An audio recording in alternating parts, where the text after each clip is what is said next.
according to his word, and all my needs he supplies.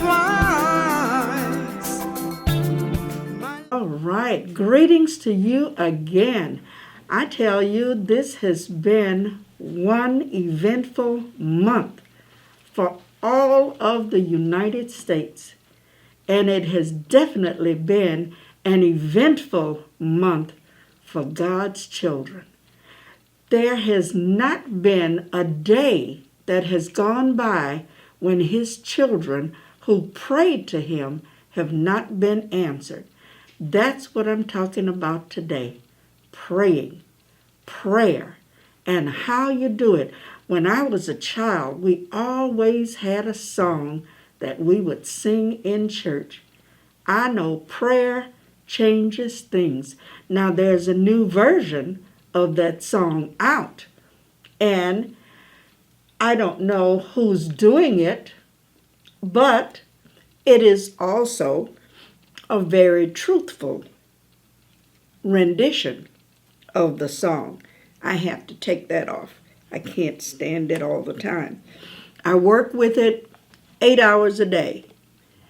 I go into shopping centers and everything with a mask. But it's not that I don't believe that God can, that he will. It's that it does show that I do believe him and I am obedient, as he did say in his word, to obey the government, the rules of the land. He said to obey those. So this is one of the rules that we have to live by. And as long as we do, then I will do that. There is no one in the room with me, so I can take it off.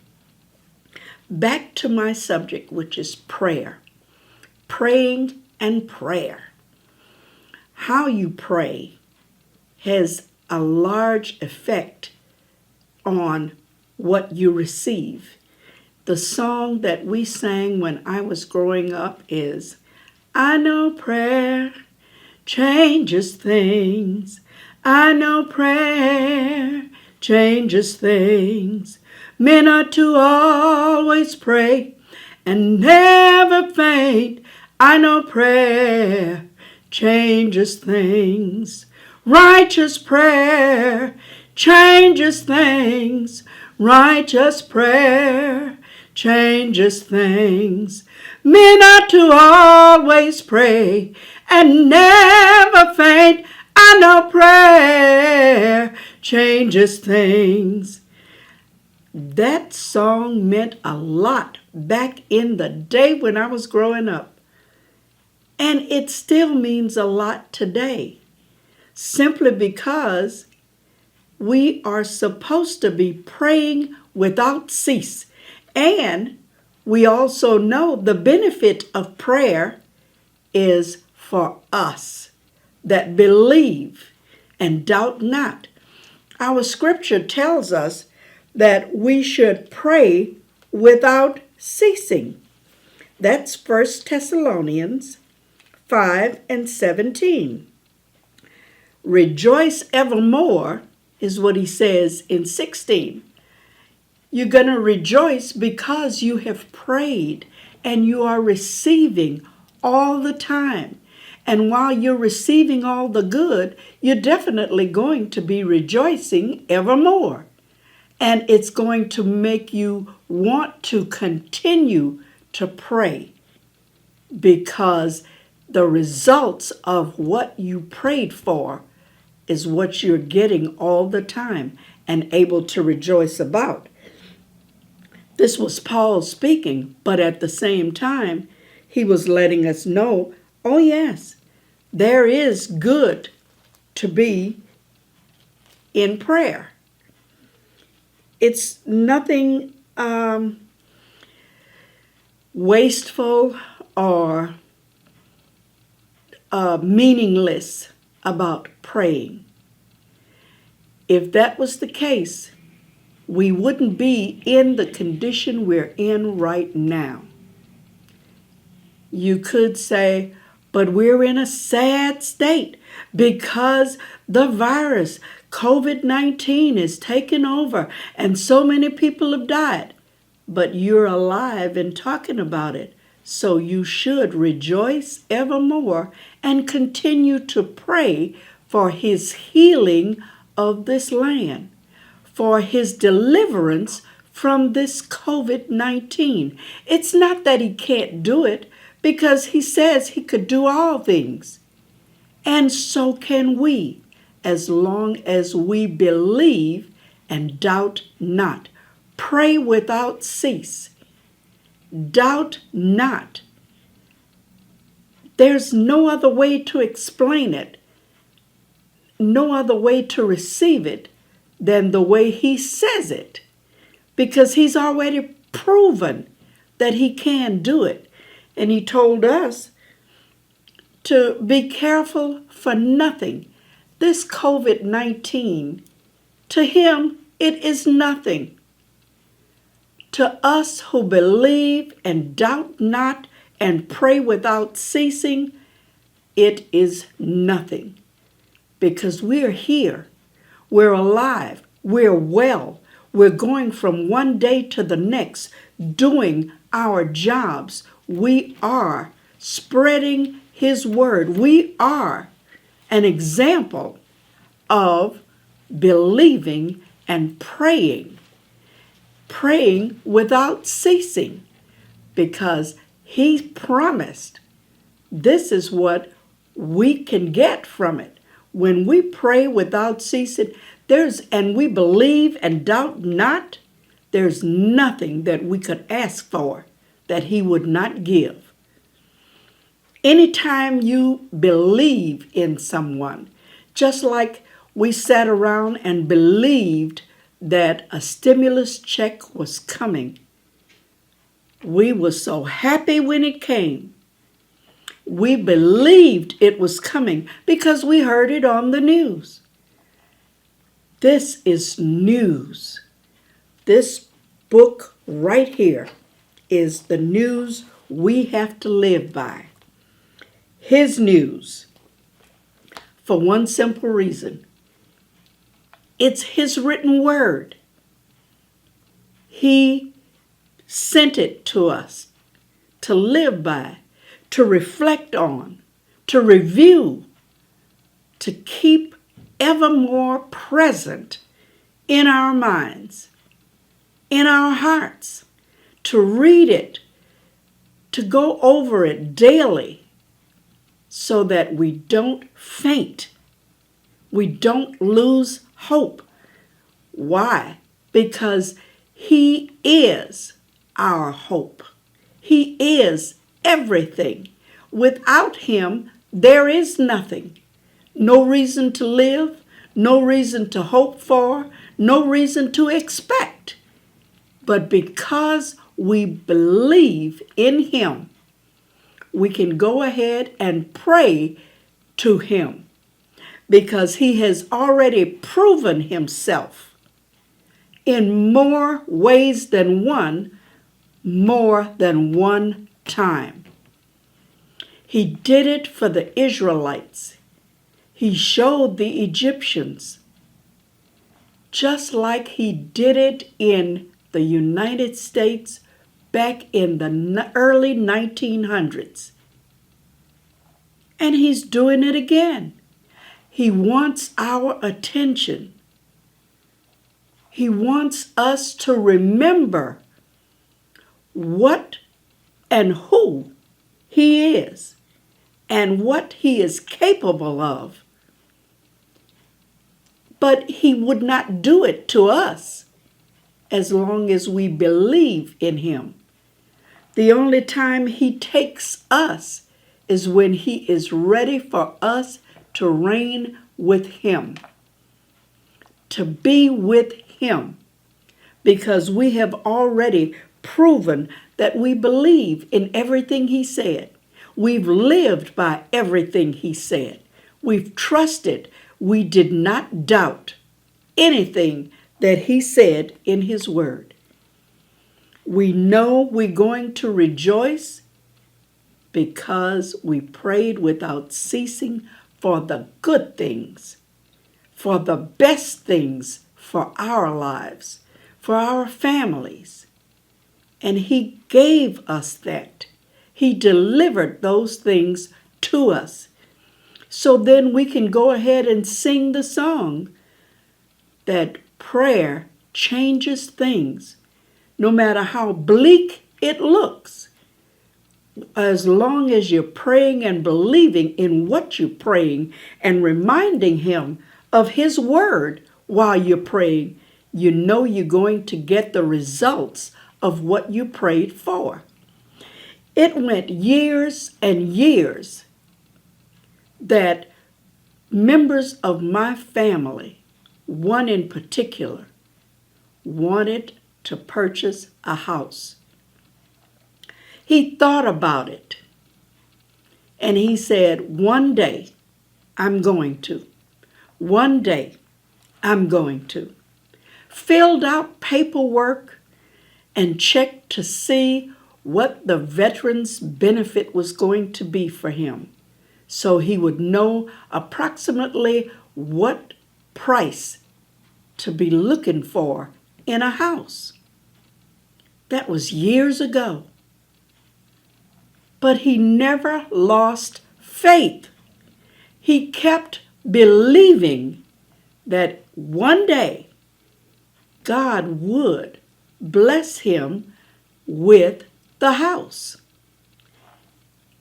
And this year, this month, last month, and the month before, he was able to purchase the house, purchase furniture for the house, have everything in the house that he wanted, the space in the garage that he wanted, the space that the house sits on so it's not cramped to his next door neighbor, which is the kind of stuff we grew up with. He wanted that same kind of thing in his lifetime. God blessed him to be able to go in, see a house in less than a month, sign the papers on the house, and the following month go ahead and close on the house. He is now in the house. And it is not for the price that he thought he could afford 15 to 20 years ago. It's for much more now. Why? Because God said he would give us the best. He said no good thing would he deny his children. We're one of his. So why wouldn't we get the best? As long as your ways please him, you can ask for it and receive it. If you believe it, keep praying for it. That's what it's all about. Praying without cease. Then you can rejoice evermore, but you are rejoicing because you prayed, because you received, and it's all according to his word. He's no shorter than his word. And Paul was the one that spoke here in 1 Thessalonians, but he also spoke in 1 Timothy, 2nd chapter, and the 8th verse. He says, I will therefore that men pray everywhere. That means you don't have to have a specific place. You can pray while you're driving. Pray while you're going to the bus stop. Pray while you're taking a walk. Pray while you're walking in the park. Pray when you're at church. Pray everywhere. Lifting up holy hands without wrath and doubting. Without any evil thoughts. Without any ideas of what you could do to somebody who gets in your way without being angry, because it doesn't come right now. The song says, he may not come when you want him, but he's right on time. That's what we believe in. So whatever we prayed for yesterday, a week ago, a year ago, 10 years ago, you believe it, you will receive it as long as you doubt not. Because God is a right now God. It's not your now that he's going to do. His now is what he's going to do for you. But you have to believe it. He's a right now God. He may not come when you want him, because you want him to come right now. Or you want him to come in the next hour, or next week, or next month. And he may take another year. And still you hold on. You pray. You continue to believe. You trust and doubt not.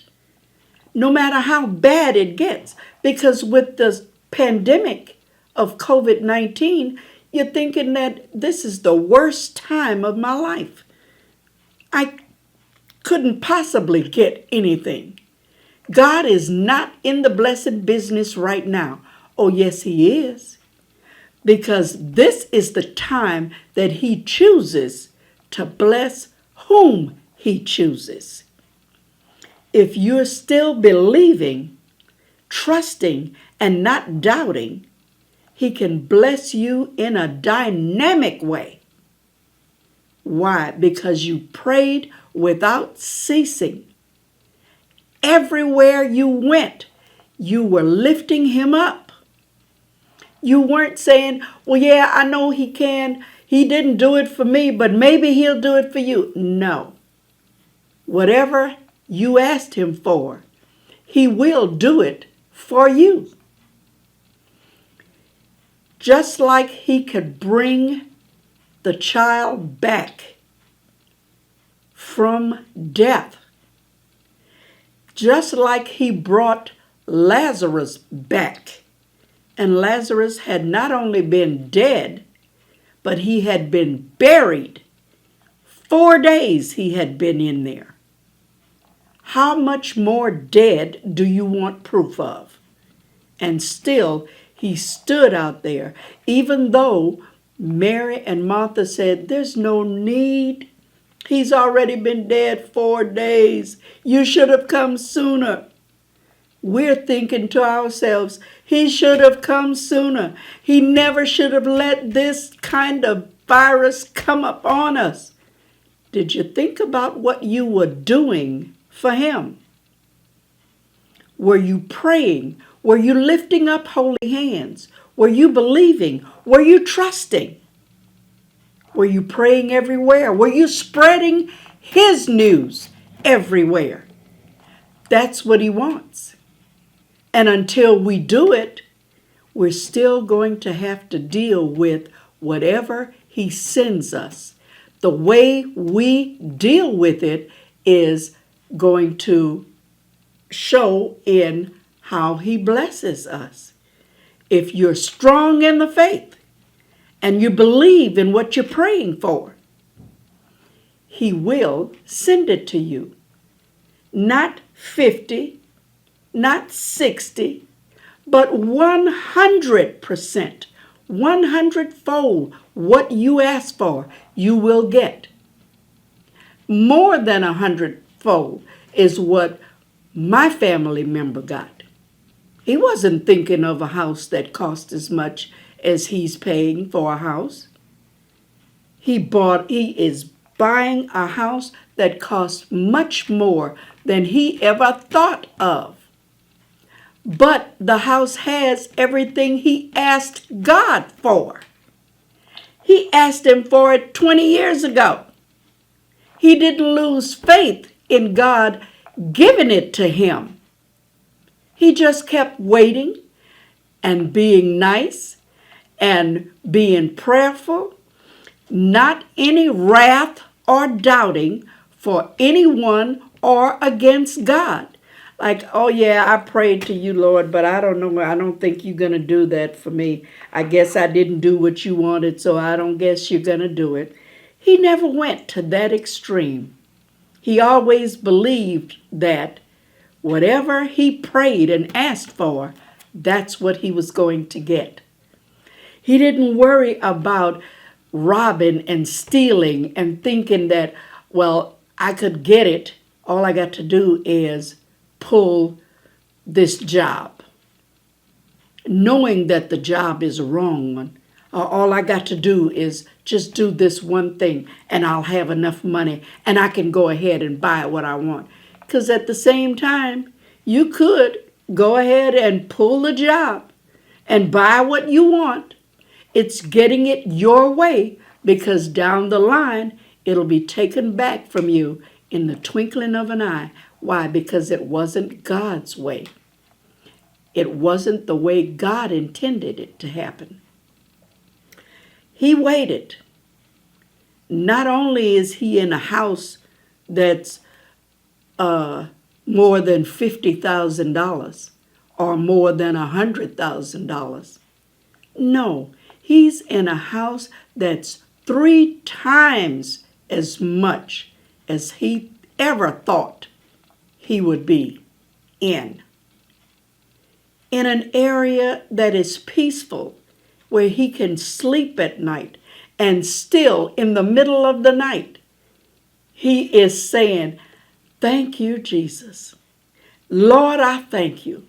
Why? Because he knows where his blessing came from. And with holy hands lifted up, he is thanking the one that blessed him with it, blessed him to see the day when he would have it, blessed him to obtain it and not have to worry about how he's going to make the note, because it's not as much as you would normally think you would have to pay for a house that costs that much. All because he had faith in God. He prayed without ceasing, without wrath or doubting. He rejoiced in everything that he got every day because he knew who it came from. Even though it wasn't what he had asked for at the time, he believed that he would get it. God would give it to him if he just keep doing what God said. Praying, believing, not doubting, not hating, not planning and scheming and twisting things around so you can get it your way. Do it God's way. Praying without ceasing, rejoicing evermore, lifting up holy hands, praying everywhere. Not just when you go in your house, not just when you kneel down, not just when you get to church. Pray everywhere. I know you know it, but Satan is on his job everywhere. So why is it we feel to believe that we have to have this one special place to be on God's job, to bring God's message? No. Satan delivers his messages every day, all day, 24/7, as they say, 365 days a year, and on leap year, 366. And we're supposed to be on God's job every day, every minute of the day, every hour of the day, 24/7, 365 days a year, and on leap year, 366 days. No one special place. Everywhere. That means anybody you see, anybody you're talking to, on your way to work, on your way to look for work, on the bus, on the train, on the plane, in the car, down the highway, down the street, in a cab, Uber, Lyft. Lift God. Pray to Him. Your safety, your life, your health, your strength, His goodwill for you. All His good things for you. All the things you want that are good, that you feel you're deserving of because you are His child. Pray those things every day, everywhere, all day, anytime, not any one particular place. Don't wait until you get in a church house. COVID-19 let us know in no uncertain terms, being in a church sanctuary was not the only place we could pray. In the old days, they stood on corners. They walked the streets singing the song. They went by the hillsides. They went to the ponds to baptize people. They walked down unpaved streets because all the streets were not paved then. They walked down those streets and they prayed and they sang praises unto God. They believed Him.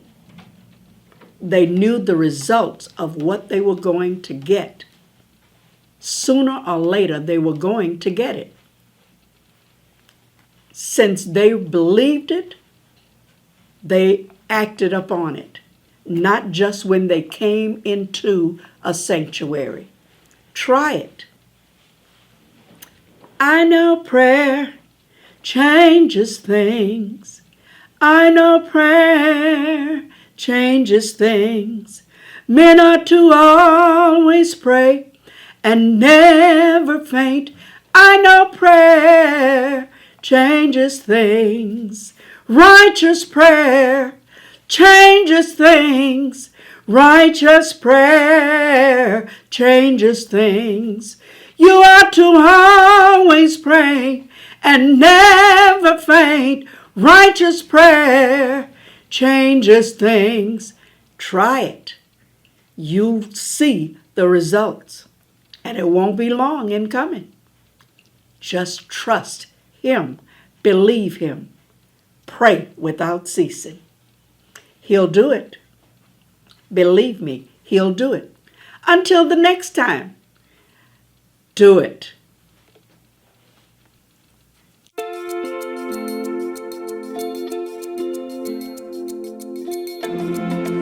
All that I need is in Jesus.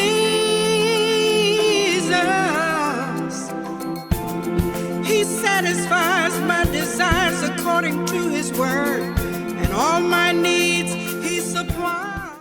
Hi everybody. I'm telling you, everything that happened to me that was good, God did it. I'm Evelyn Turrentine AG, and you're watching the Bell Global Network. This is Pastor D. Alexander Bullock of Preachers of Detroit, and you're watching the Bell Global Network.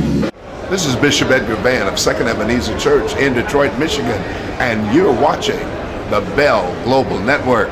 Hi, I'm Bernadette Stannis. You know me best as Thelma from the TV show Good Times, and you are watching Bell Global Network. Grace and peace, family. This is Bishop Marvin Sapp, and you're watching the Bell Global Network.